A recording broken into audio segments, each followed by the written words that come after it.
안녕하십니까. 신한금융투자 혁신성장팀의 오강호 연구원입니다. 신한금융투자 혁신성장팀 심원영 연구원입니다. 네, 안녕하세요. 이번에 처음으로 심원영 연구원을 모시고 이렇게 자리를 하게 되었는데요. 저희가 이번에 전장, 자율주행에 관한 새로운 주제를 가지고 이렇게 나오게 되었습니다. 저희 처음 등판하는 이제 심원영 연구원인데요. 많은 응원 부탁드리도록 하겠습니다. 네, 안녕하십니까. 심원영 연구원입니다. 이번에 자료를 작성하면서 많은 걸 배웠고 앞으로 여러분들께 좋은 컨텐츠로 찾아뵙도록 하겠습니다. 네, 오늘 저희 혁신성장팀에서 자율주행 전장 보고서를 작성을 했는데요. 이러한 보고서를 작성하게 된 배경에 대해서 오광호 연구원님께 여쭤보고자 합니다. 일단 저희 혁신성장팀에서 다루는 종목군들 그리고 산업군들을 보시면 이제 4차 산업혁명에 따른 수혜 업종군을 찾아보자라는 취지였고요. 당연하게도 투자자들도 2차 전지 그리고 메타버스 그리고 이제 NFT 관련된 업종군에 대해서 관심이 많으십니다. 그리고 이러한 부분들이 주도주 역할을 많이 했던 상황이었고요. 저희가 봤던 이제 전장이나 자율주행 같은 경우에도 최근에 이제 실적도 많이 상향되고 있으며 국내 업체의 기술 경쟁력도 많이 올라가고 있는 상황으로 보여지고 있습니다. 그래서 이번 자료를 토대로 자율주행이란 도대체 무엇이고 어느 정도 기술 수준까지 올라왔는지 한번 점검하는 차원에서 작성하게 되었습니다. 네, 자율주행 하면 그래도 꽤나 저희한테 익숙한 주제 같은데요. 우리 일상생활에서 느낄 때 지금의 자율주행 수준은 어느 정도까지 와 있다고 보시나요? 저도 차량을 운전을 하고 있는데 실제적으로 자율주행 차량 운전자가 없이 자동차가 스스로 운전을 할 수 있다라는 레벨을 보통 말하고 있습니다. 레벨 0부터 레벨 5까지 이제 구분 지어져 가지고 나눠져 있는데요. 저희가 알고 있는 레벨 0부터 1, 2까지는 이제 부분 자율주행까지 운전자의 지원 하에 이제 관심을 계속 가지고 있으면서 보조 역할을 하는 수단으로 이제 밝혀져 왔습니다. 하지만 이제 레벨 3부터는 조건부 자율주행이라고 하며 어느 정도 수준까지 자동차가 스스로 운전을 할 수 있다라는 부분을 얘기를 하고 있는데요. 이러한 필수 조건들이 있습니다. 이 필수 조건을 충족할 경우에 운전자가 이제 어느 정도 자율주행이 가능하게끔 이제 운행하는 방식을 얘기를 하고 있는 거고, 국내 업체도 마찬가지지만 해외 업체, 글로벌 업체들의 자율주행 레벨 3에 대한 차종이 계속적으로 확대되고 있는 상황이면서 올해 하반기 그리고 내년 상반기에는 더 많은 차종들이 레벨 3 자율주행이 가능하지 않을까라고 보고 있는 상황입니다. 레벨 3에 대한 자율주행이 완성이 된다라는 가정하에서는 이러한 자동차 센서도 분명하게 필요한데요. 실예로 이제 테슬라 그리고 구글의 웨이모라는 업체들은 카메라, 레이더, 라이더라는 방식을 혼합하면서 사용을 하고 있고요. 주축으로 이제 테슬라 같은 경우에는 카메라 방식을 주로 사용하고 있습니다. 레이더나 라이다도 분명하게 필요 요소로 보고 있고, 구글의 웨이모, 그리고 볼보, 그리고 현대차 같은 그림에서는 라이다, 레이더, 카메라가 동시에 혼용되는 제품군들도 같이 확인하실 수 있습니다. 각 센서별로 이제 장단점이 구분되어져 있는데요. 실제적으로 어느 것이 뛰어나다라고는 지금 말씀을 못 드리는데 레벨 3에서 레벨 5로 가는 단계에서는 실질적으로 어느 정도의 기술 경쟁력이 필요할 경우 이러한 센서 경쟁력도 분명히 시장을 좌우할 수 있을 거라고 생각되어지고 있습니다. 저희가 이제 글로벌 탑 1, 2 기업을 이제 얘기를 해야 되는데요. 실질적으로 이제 테슬라 방식은 아까 말씀드린 대로 이제 카메라 방식으로 사용되어져 있습니다. 테슬라의 차량 판매 대수가 계속적으로 늘어난다. 이러한 부분은 자율주행을 이용할 수 있는 이용자도 늘어날 수 있다라고 보고 있고요. 이러한 FSD 방식으로 통해 가지고 풀 셀프 드라이빙이라는 방식인데요. 주변 사물을 이제 인식하면서 차량 운행이 가능하게끔 만들어주고 있습니다. 웨이모 같은 경우에는 저도 이제 보고 깜짝 놀랐는데요. 실질적으로 이러한 택시 운행이 가능하게끔 만들어져 있고요. 실질적으로 나중에는 자율주행 트럭이라든지 그리고 자율주행 버스라든지 이러한 플랫폼 변화도 계속적으로 나타날 것으로 보여지고 있습니다. 네, 오광호 연구원께서 테슬라나 웨이모 같은 글로벌 기업들의 동향에 대해서 설명을 해주셨습니다. 사실 저도 이 부분에 대해서는 많이 들어봐서 알고 있는데 그럼 우리나라 현대차 그룹은 미래 모빌리티에 대해서 어떤 식으로 준비를 하고 있을까요? 네, 제 개인적으로 일단 자동차 그리고 현대차의 부분에 대해서 매우 긍정적으로 생각을 하고 있습니다. 현대차라고 하면은 사실 과거와 다르게 지금 최근에 나오는 차종들을 보면 엄청 세련되고 멋있고 그리고 이러한 부분들이 친환경적 요소를 가미시키면서 시장에서 경쟁력을 높이고 있다라고 보고 있는데요.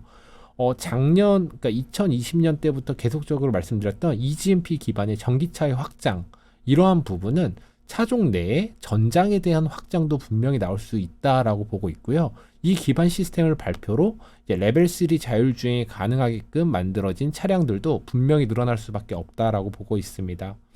현대 기아차 구분지어서 말하면 레벨 3 자율주행이 언제쯤 가능할까가 궁극적인 건데요.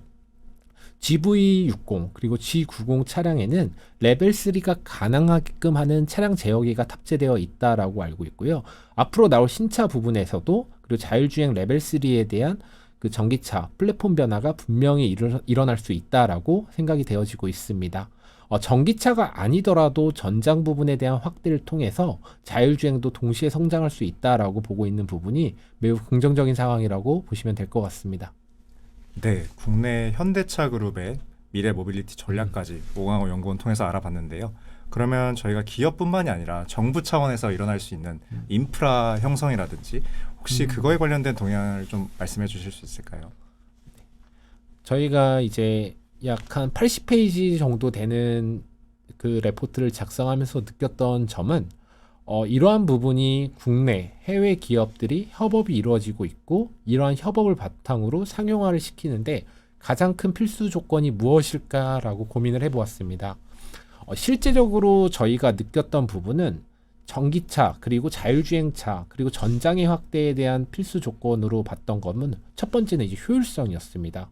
얼마나 이 자율주행을 차량을 타면서 빠르게 갈 수 있고 그리고 저기가 정해진 속도 내에서 안전하게 운행될 수 있냐라는 부분이었고요. 이 두 번째가 안정성이었습니다. 안정성이라 하면은 갑자기 이제 들어오는 사물에 대한 인식 그리고 변화되는 이제 주변 환경, 기후에 대해서도 어느 정도 안정성 있게 움직일 수 있냐라는 게 주요 포인트였던 것 같고요. 이러려면 주변 내에 인프라 구축이 분명하게 필요하다라는 부분을 저희도 이제 많이 느꼈습니다. 실제적으로 이제 셀룰러 데이터 송수신량이 분명하게 늘어날 수밖에 없을 거고요. 이렇게 된다라고 하면 데이터 송수신에 대한 안전성 그리고 이제 보안 인프라까지 같이 착안해서 당연하게도 이제 기술 개발이 필요하지 않을까라고 생각이 되어지고 있습니다. 이러한 방식에 따라서 뭐 CV2X라든지 그리고 웨이브 같은 방식도 여러 가지로 이제 나눠져 있는 상황인데요. 저희 국내에서도 뭐 순천 그리고 이제 세종시에서 자율주행 이제 시범 테스트가 계속적으로 진행되어져 있고요. 이러한 부분이 발달하려면은 정부에서 착안하는 그림 그리고 이제 정부의 지원 그리고 국내 기업들의 협업 동시에 다 이루어져야 된다라고 생각이 되어지고 있습니다. 네, 인프라 관련해서는 자율주행에서 효율성과 안정성이 중요하다고 말씀을 주셨고 또 CV2X라든지 웨이브와 같은 기술들이 등장을 하고 있다라고 말씀을 주셨습니다. 그렇다면 투자자분들께서 가장 궁금해하시는 어떤 주식을 사야 할까에 대해서 저희 혁신성장팀에서 고민을 해봤는데요. 먼저 오강호 연구원께서 소프트웨어 관련주에 대해서 먼저 말씀을 주시겠습니다. 소프트웨어 관련 업체들 이렇게 구분을 지어 본다라고 하면 실제로 너무 많습니다. 하지만 이제 국내에서 수혜를 볼 수 있고 실적 성장이 가장 빠르게 나오는 업체들을 저희는 이제 고민을 했던 상황이었고요. 예를 들어 현대차 그룹이 레벨 3의 자율주행이 들어갈 때 관련 소프트웨어에 대한 수혜를 볼 수 있는 업체가 무엇일까? 그리고 인프라 수혜가 볼 수 있는 업체가 무엇일까라고 구분 지어서 이 자료들을 리스트업을 했습니다. 현대 오토에버라는 기업이 있는데요. 현대 계열사로 속해져 있으면서 현대 자동차 그룹의 이제 실질적인 그 자율주행 레벨 3에 대한 플랫폼 역할을 하고 있는 업체다라고 보시면 될 것 같고요.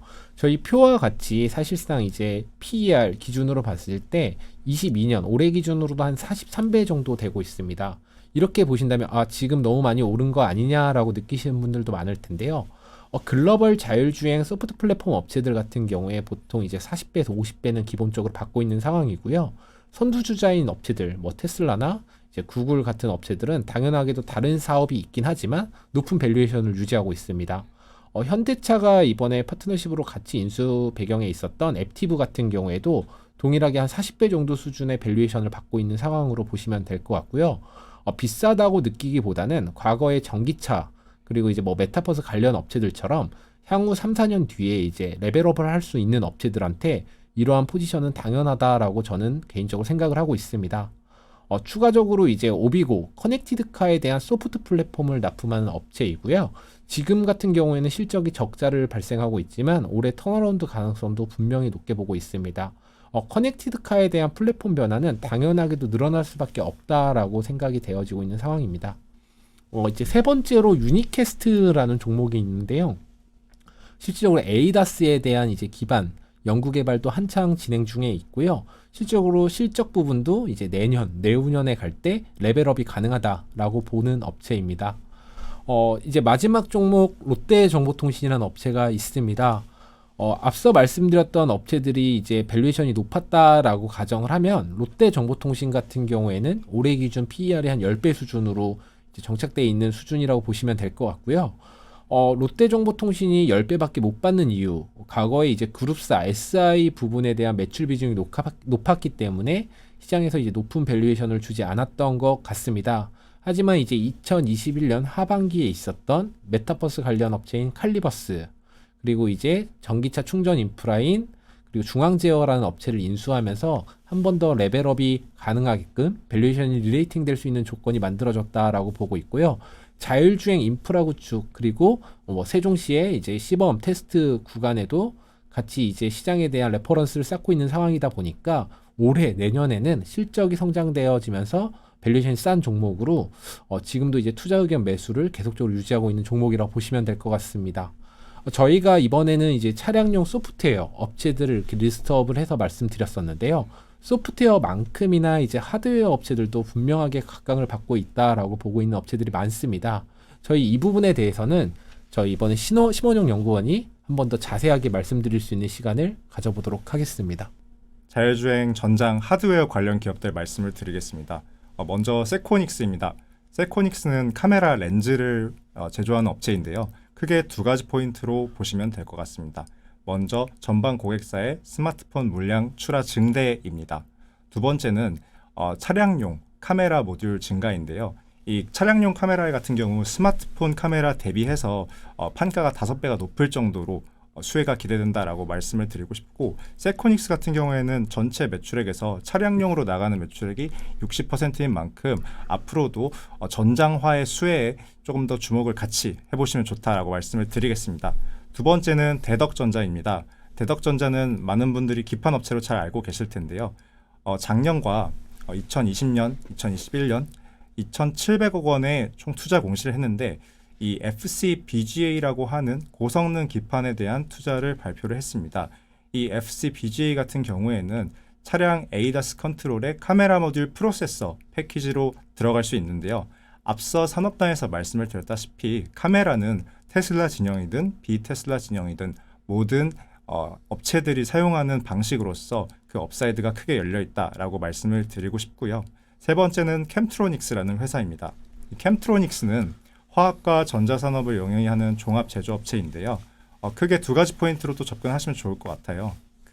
올해 전방 고객사의 OLED 물량 출하가 증가가 기대가 되면서 OLED 시각 사업부의 레버리지 효과가 기대된다는 점, 그리고 두 번째는 이번 자율주행 테마와 연결을 지어서 아까 말씀을 드린 CITS라고 하는 정부 주도 사업에 실질적으로 참여를 한다는 점, 그리고 CV2X, 웨이브라는 기술 개발을 해서 RSU, OBU라고 하는 도로변에 부착을 하고 또 차량에 탑재가 되는 통신 모듈을 개발을 하고 나중에 자율주행 레벨이 레벨 3에서 4, 4에서 5로 갈 때 통신에 대한 의존도가 높아집니다. 이 의존도가 높아질 때 저희 제품에 대한 수요가 강하게 증가할 것으로 예상이 되고 있습니다.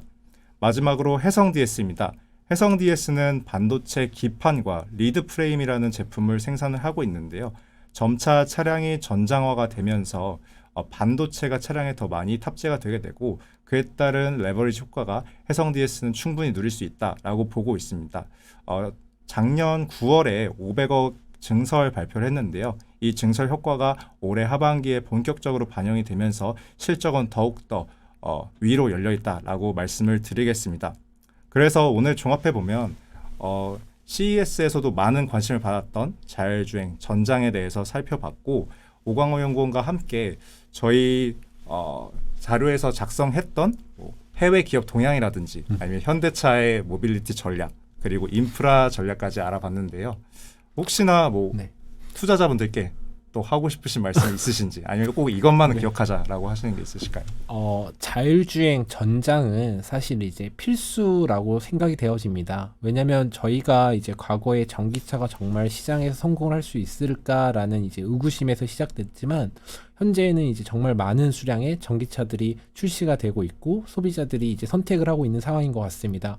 이에 따라서 뭐 전장, 자율주행도 당연하게 소비자들의 필요로 인해서 고객들 이제 글로벌 업체들은 협약을 통해 가지고 계속적으로 진보된 제품을 이제 내보일 것으로 보여지고 있고요. 저희 이제 신한금융투자는 계속적으로 지속적으로 이제 업데이트를 하면서 자율주행 전장에 관련된 수혜 업체 및 기술 경쟁력에 대해서 말씀을 드리도록 하겠습니다. 오늘 첫 발표였는데요. 너무 잘하셔가지고요. 다음에도 이제 또 자주 인사드렸으면 좋겠습니다. 네. 오늘 투자 아카데미 시청해 주셔서 감사하고 다음번엔 더 재밌고 좋은 컨텐츠로 찾아뵙도록 하겠습니다. 네, 오늘 시청해 주셔서 감사합니다. 감사합니다.